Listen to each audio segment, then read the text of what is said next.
Hello to everyone, this is Sujit Singh और आज बहुत एक इम्पॉर्टेंट सीरीज़ हम स्टार्ट करने जा रहे हैं बच्चे। बेसिकली ये है प्रीवियस ईयर के क्वेश्चन पेपर और अभी इस वीडियो सीरीज़ में हम नीट 2020 के कुछ क्वेश्चंस को टारगेट करके चल रहे हैं, क्योंकि अभी इस चैनल पर हमने molecular basis of inheritance chapter को पूरा कंप्लीट किया था। देन साथ में principle of inheritance and variations वाले चैप्टर को हमने टारगेट किया था। तो इन दो चैप्टर से नीट 2020 में जितने भी क्वेश्चंस आए हैं उनको हम सीरीज फॉर्म में आपके सामने एक्सप्लेनेशंस लेकर के आएंगे और साथ में उस क्वेश्चन से रिलेटेड एक बहुत प्रिसाइज मैनर में हम उस कॉन्सेप्ट को भी समझेंगे और क्वेश्चंस को भी सॉल्व करेंगे, ताकि आपको क्वेश्चंस के साथ साथ जो उसके इंपॉर्टेंट कॉन्सेप्ट्स हैं वो भी क्लियर हों। ठीक है, तो ज़्यादा से ज़्यादा आप मेरे इस वीडियो लेक्चर सीरीज़ को अपने फ्रेंड सर्कल में शेयर कीजिए और अगर आप मेरे चैनल पर नए हैं तो चैनल को ज़रूर सब्सक्राइब कीजिए, साथ में बेल आइकन को हिट कीजिए ताकि सारी नोटिफिकेशन और अपडेट्स मिले। साथ में मुझे आप कमेंट सेक्शन में ये भी बता सकते हैं कि आप अगला टॉपिक कौन सा पढ़ना चाहते हैं। तो चलिए स्टार्ट करते हैं।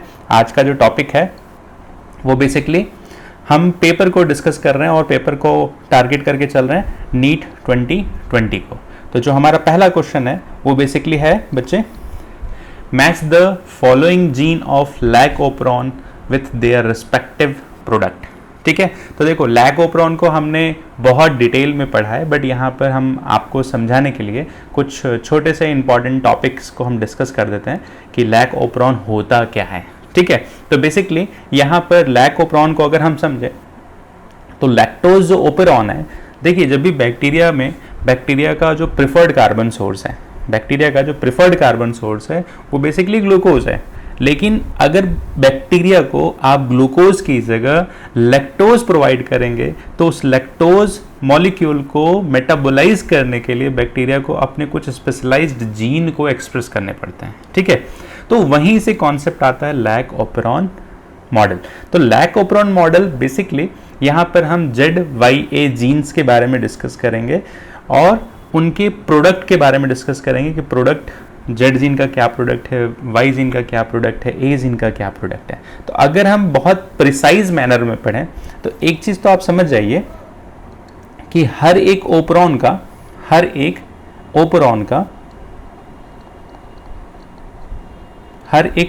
का एक स्पेसिफिक ऑपरेटर होता है, हैव स्पेसिफिक ऑपरेटर को हम कैपिटल O से रिप्रेजेंट करते हैं और एक स्पेसिफिक रिप्रेशन होता है। ठीक है, एक स्पेसिफिक रिप्रेशर होता है। तो रिप्रेशर को हमने कैपिटल R और ऑपरेटर को हमने operator and refresher.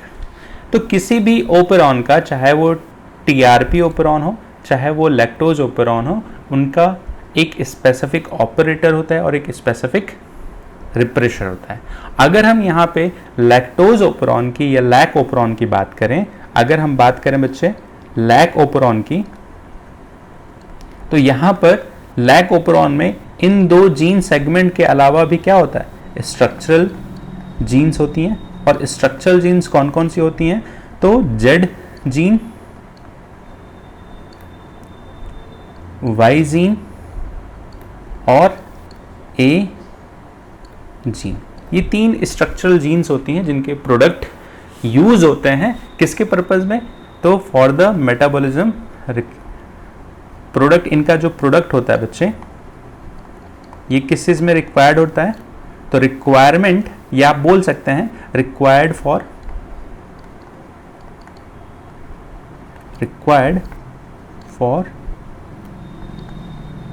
The metabolism of lactose. ठीक है, तो देखो अगर हम बात करें यहां पर कि जो लैक्टोज है, जो लैक ओपेरॉन का जो रेगुलेशन है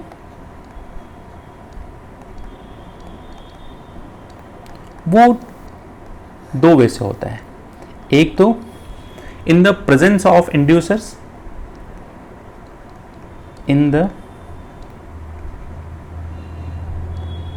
प्रेजेंस ऑफ इंड्यूसर, और दूसरे में क्या होता है बच्चे, दूसरा केस क्या है, एब्सेंस ऑफ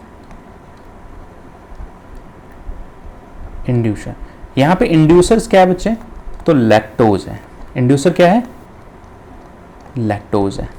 अब यहां पर अगर लैक्टोज प्रेजेंट है तो इसे हम बोलेंगे positive regulation, called as positive regulation, और अगर लैक्टोज एब्सेंट है तो इसे बोलेंगे बच्चे कॉल्ड एज नेगेटिव रेगुलेशन। ठीक है, तो अब देखो होता क्या है कि बेसिकली अगर हम लैक्टोज ओपरॉन के जीन की बात करें, अभी तो हमने एक बेसिक कॉन्सेप्ट समझा कि लैक्टोज ओपरॉन होता क्या है, तो अगर हम इसके जीन की, और ये प्रेजेंस ऑफ इंड्यूसर है, मींस लैक्टोज प्रेजेंट है मीडिया में, कौन सा केस चल रहा है, लैक्टोज क्या है, प्रेजेंट है। तो अगर हम बात करें यहां पर जीन की, तो बेसिकली ये एक डीएनए सेगमेंट, और इस डीएनए सेगमेंट में promoter, regulatory gene, promoter, then operator, then structural gene. बात समझ में आ रही है, then structural gene.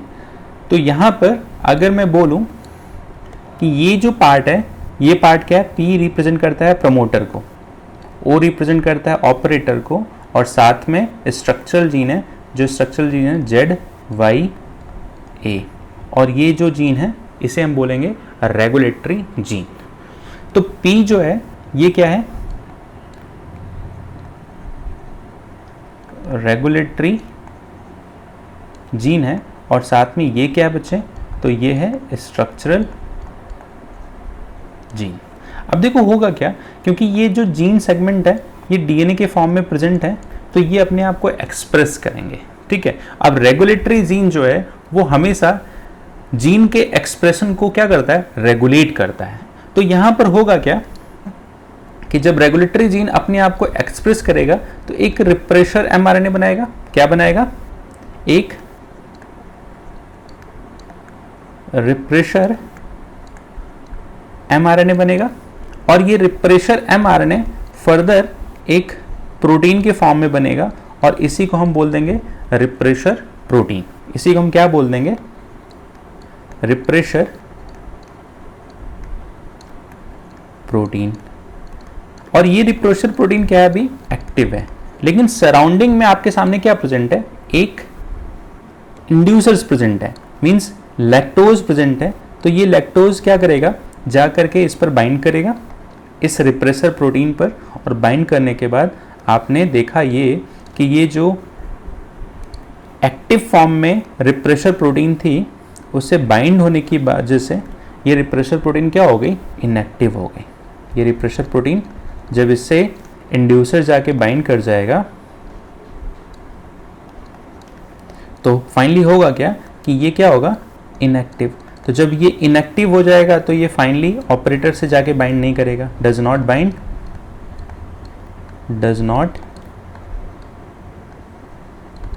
Bind with operator. बात क्लियर है। अब देखो होगा क्या कि इस प्रमोटर रीजन्स पर आपके आरएनए पॉलीमरेज आके बाइंड करेंगे, इस प्रमोटर रीजन पर आरएनए पॉलीमरेज आके क्या करेंगे, बाइंडिंग साइट प्रोवाइड करता है। तो ये आरएनए पॉलीमरेज आके बाइंड करेंगे, और फाइनली होगा क्या कि जब ये ऑपरेटर जीन्स के थ्रू जेड जीन एक्सप्रेस होगा, वाई जीन एक्सप्रेस होगा, ए जीन एक्सप्रेस होगा, एक स्पेसिफिक एमआरएनए बनेंगे, और स्पेसिफिक एमआरएनए के बाद क्या बनेगा, एक स्पेसिफिक प्रोटीन बनेगा। तो यहाँ पर आपने देखा कि जब जेड जीन अपने आप को एक्सप्रेस करेगा तो यहाँ पर बीटा गैलेक्टोसिडेज नाम का एंजाइम बनेगा। वाई जीन जब अपने आप को एक्सप्रेस करेगा तो यहाँ पर क्या बनेगा बच्चे, परमीएज। और ए जीन जब अपने आप को एक्सप्रेस करेगा तो ट्रांस एसिटाइलेज।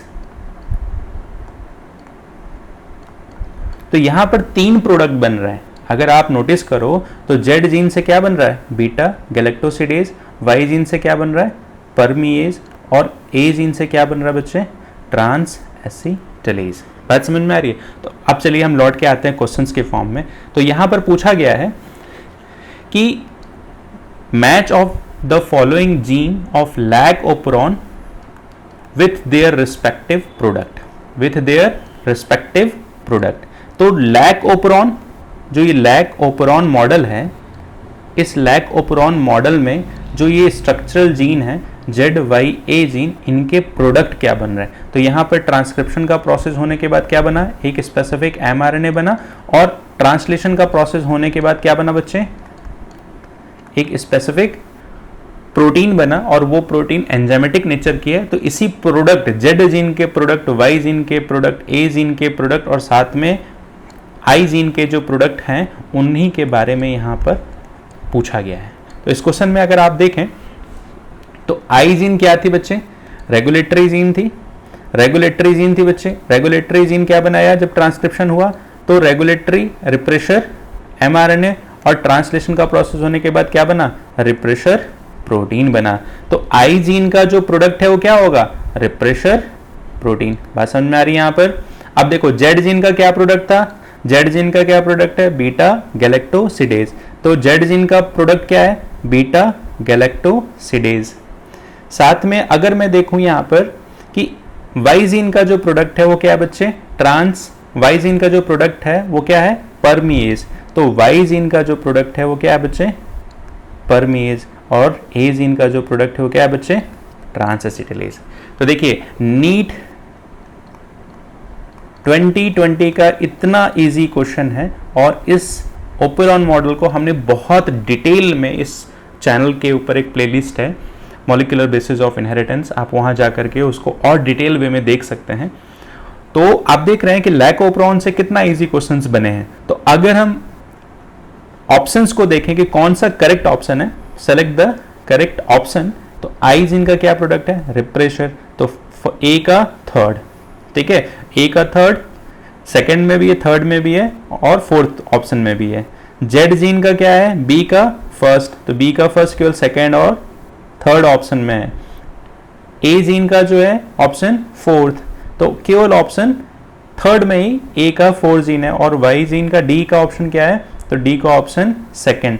तो हमारा करेक्ट ऑप्शन क्या हो गया बच्चे, करेक्ट ऑप्शन है हमारा थर्ड।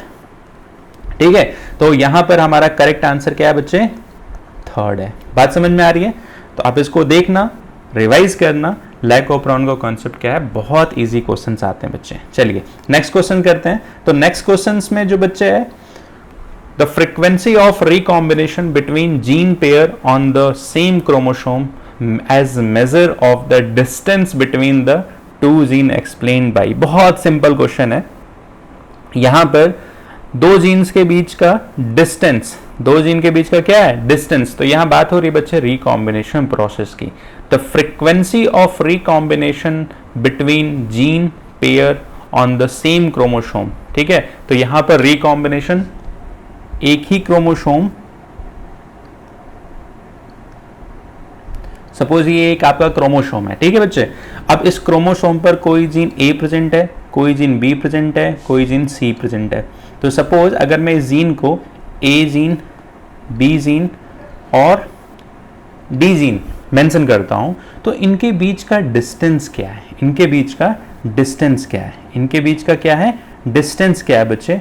इस को एक्सप्लेन किसने किया था? तो आपके सामने ऑप्शंस में बच्चे हैं TH Hunt Morgan, Gregor John Mendel, Alfred Sutton and Boveri. तो देखो बच्चे, distance between the two gene की अगर हम बात करें तो बेसिकली यहाँ पर एक्सप्लेन किया गया था थॉमस हॉन्ट मॉर्गन साहब ने, और थॉमस हॉन्ट मॉर्गन ने ड्रोसोफिला मेलानोगैस्टर को लेकर के कंपेयर किया था कि जिन जीन के बीच का डिस्टेंस ज़्यादा है वो जीन्स आपस में बहुत टाइटली एसोसिएटेड नहीं होंगी, मींस उनका सेग्रीगेशन होने का चांसेस क्या है, ज़्यादा है। और अगर उनके जीन के बीच का डिस्टेंस बहुत कम है तो वो आसानी से जीन सेग्रीगेट नहीं होती, मतलब उन टाइटली एसोसिएटेड होते हैं। तो वहाँ पर रिकॉम्बिनेशन प्रोजनी बनने के चांसेस क्या हो जाते हैं, कम हो जाते हैं।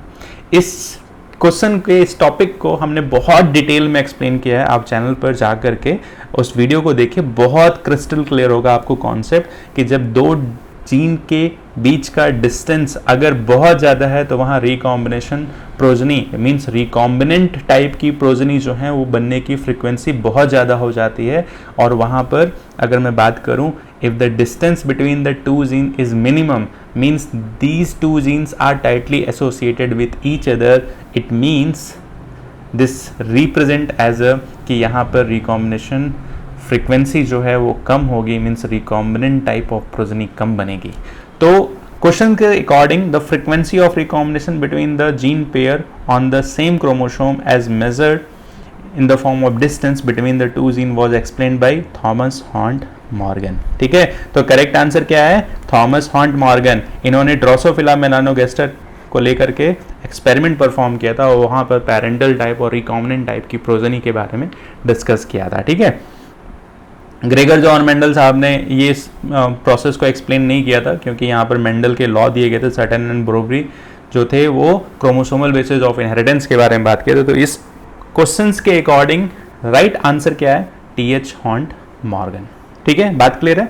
चलिए अगला क्वेश्चन है बच्चे, बेसिकली अगर मैं बात करूं यहाँ पर तो जेनेटिक कोड से है। ठीक है, तो which of the following feature of genetic code does allow bacteria to produce a human insulin? ठीक है बच्चे, बहुत इंटरेस्टिंग सा क्वेश्चन है और यहाँ पर जेनेटिक कोड के एक प्रॉपर्टी की बात हो रही है। मतलब यहाँ पर ये बात कही जा रही बच्चे कि जो ह्यूमन इंसुलिन है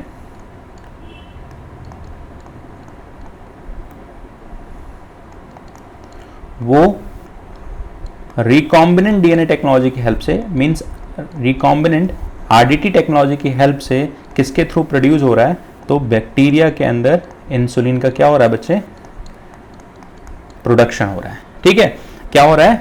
मींस कॉमर्शियल लेवल पे उनका क्या किया जा रहा है? प्रोडक्शन किया जा रहा है। तो which of the following feature of genetic code, ठीक है, कौन सा ऐसा फीचर है जेनेटिक कोड का कि human insulin recombinant DNA technology की हेल्प से हमने बैक्टीरिया के अंदर क्या किया? प्रोड्यूस किया कॉमर्शियल लेवल पे ताकि हम कॉमर्शलाइज कर सके। ठीक है, तो इंसुलिन एक तरह का हार्मोन है जो बेसिकली ग्लूकोज के मेटाबॉलिज्म में बहुत इंपॉर्टेंट रोल प्ले करता है। ठीक है बच्चे, तो अगर मैं बात करूं कि genetic code is not ambiguous, तो यहाँ नॉट क्या है?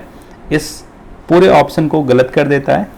ठीक है, genetic code is ambiguous in nature. ठीक है, genetic code is redundant, genetic code is nearly universal. तो ये जो ऑप्शन है, ऑप्शन नंबर 3 वो है बच्चे इस क्वेश्चन का राइट आंसर, बिकॉज किसी भी लिविंग ऑर्गेनिज्म में अगर आप बात करोगे, किसी भी लिविंग ऑर्गेनिज्म में जेनेटिक कोड की अगर आप बात करोगे तो वहाँ पर क्या प्रेजेंट है? ATGC, एडेनिन, थाइमिन, ग्वानिन और साइटोसिन्स के फॉर्म में प्रेजेंट है। ठीक है, तो यहाँ पर ये यूनिवर्सल है, मीन्स ह्यूमन बॉडी के अंदर भी, ह्यूमन बॉडी के सेल्स के अंदर भी यही जेनेटिक कोड प्रेजेंट है, बैक्टीरिया के सेल्स के अंदर भी यही जेनेटिक कोड प्रेजेंट है। तो अगर मैं बात करूं कि कुछ जो अमाइनो एसिड्स हैं वो स्पेसिफिकली ह्यूमन में भी वही जेनेटिक कोड्स प्रेजेंट है, बैक्टीरिया में भी वही जेनेटिक कोड्स प्रेजेंट हैं। जेनेटिक कोड का जो नेचर है वो यूनिवर्सल फॉर्म का है। ठीक है, अगर ऑप्शन 3 की बात करें, genetic code is specific, genetic code जो है स्पेसिफिक सिर्फ 2 अमाइनो एसिड के केस में है, एक है मेथोनिन अमाइनो एसिड और दूसरा है TRP, ट्रिप्टोफैन अमाइनो एसिड।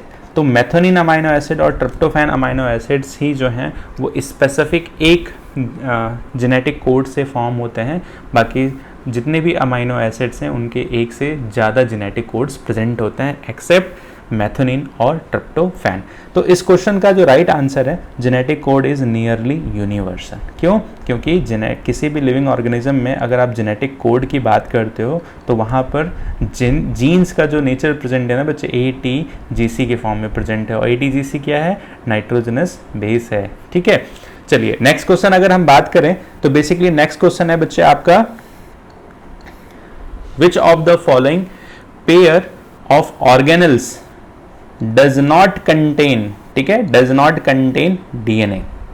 तो कोई भी, अगर आप ऑर्गेनल की बात करो, अगर यहाँ पर हम ऑर्गेनल की बात करें तो माइटोकॉन्ड्रिया एक ऑर्गेनल है, लाइसोसोम एक ऑर्गेनल है, क्लोरोप्लास्ट एक ऑर्गेनल है, वैक्यूल्स एक ऑर्गेनल है, लाइसोसोम एक ऑर्गेनल है, वैक्यूल्स एक ऑर्गेनल है, ठीक है। तो ये सभी ऑर्गेनल्स की बात की जा रही है। और यहाँ क्वेश्चन में पूछा गया है कि विच of the following pair of organelle, ऐसा कौन सा पेयर ऑफ ऑर्गेनल है जो डीएनए को कंटेन नहीं करता है, ठीक है बच्चे। तो हमने इस चैनल पर एक चैप्टर है सेल, ठीक है। तो बच्चे वहाँ सेल के बारे में हमने बहुत डिटेल्स में स्टडी किया है और सेल के अंदर ही ऑर्गेनल के स्ट्रक्चर्स की बात हम करते हैं। तो आप प्लेलिस्ट में जाकर के उस वीडियो लेक्चर्स को देख सकते हैं, वहाँ पर बहुत डिटेल वे में हमने माइटोकॉन्ड्रिया, क्लोरोप्लास्ट, लाइसोसोम, वैक्यूल्स के बारे में बात किया है। और वहाँ पर हमने ये बताया बच्चे कि ऑर्गेनल में अगर आप माइटोकॉन्ड्रिया और क्लोरोप्लास्ट को देखो तो ये दोनों ही डबल मेम्ब्रेन बाउंडेड ऑर्गेनल है, पहली चीज, ठीक है।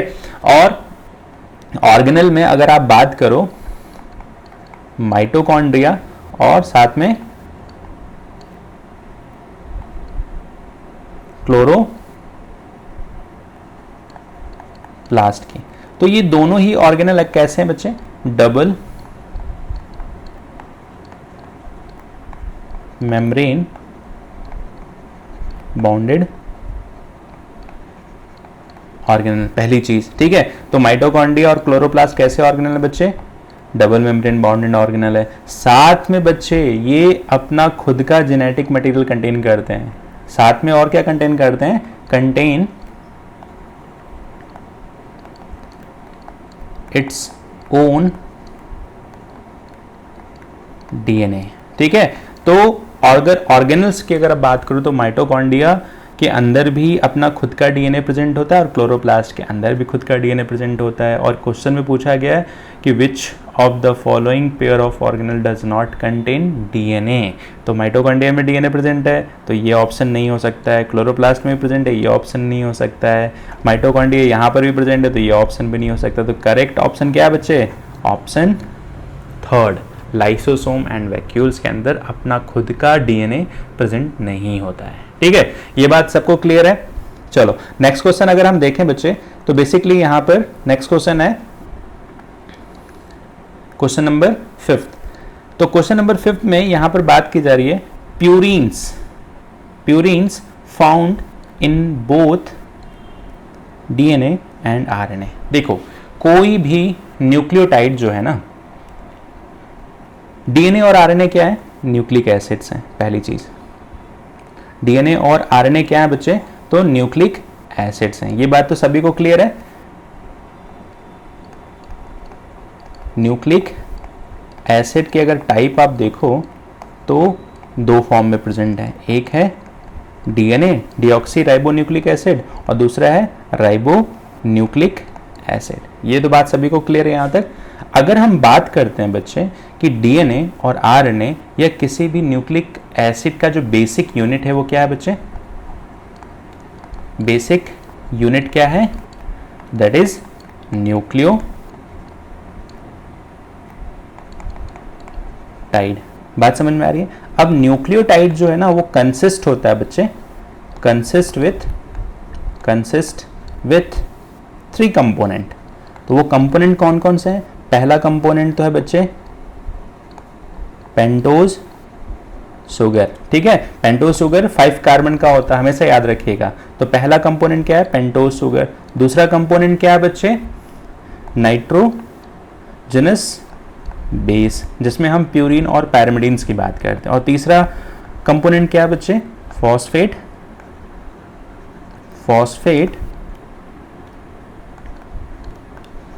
ग्रुप।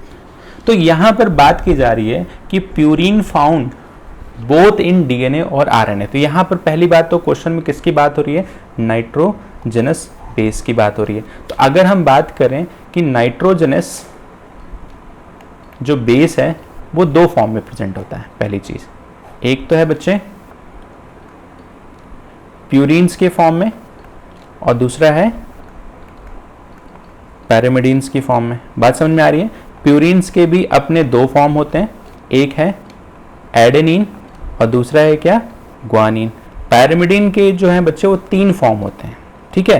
3 फॉर्म कौन कौन से, एक तो है बच्चे साइटोसिन, दूसरा है थाइमिन और तीसरा है बच्चे यूरासिल। तो यूरासिल सिर्फ और सिर्फ आरएनए में प्रेजेंट होता है, डीएनए में यूरासिल प्रेजेंट नहीं होता है। तो ये प्रेजेंट है only in RNA in place of thymine. RNA में थाइमिन नहीं होता है बच्चे, वहां पर कौन सा नाइट्रोजनस बेस है, यूरासिल है पैरामिडिन के केस में। तो क्वेश्चन में बात की जा रही नाइट्रोजनस बेस के किस पार्ट को, प्यूरिन्स के बारे में। और प्यूरिन्स यहाँ देख रहे हैं ये एडेनिन और साथ में क्या है, ग्वानिन है। तो इस ऑप्शन में आप सेलेक्ट कर लीजिए कि किस ऑप्शन में एडेनिन और ग्वानिन है। तो देखो यहाँ पर एडेनिन के साथ क्या है, थाइमिन है। तो एक एडेनिन है, दूसरा पैरामिडिन है। तो क्वेश्चन में सिर्फ पूछा गया है purine found both in DNA and RNA. तो अगर आप एडेनिन ग्वानिन वाले ऑप्शन को देखो तो एडेनिन ग्वानिन का ऑप्शन क्या है, ऑप्शन नंबर 2। तो क्वेश्चन नंबर 5 का जो करेक्ट आंसर है वो एडेनिन एंड ग्वानिन दोनों क्या हैं, प्यूरिन्स हैं। बात समझ में आ रही है। तो नीट में बच्चे बहुत ईजीएस्ट क्वेश्चंस आते हैं अगर आपने एनसीईआरटी को बहुत अच्छे से पढ़ा है।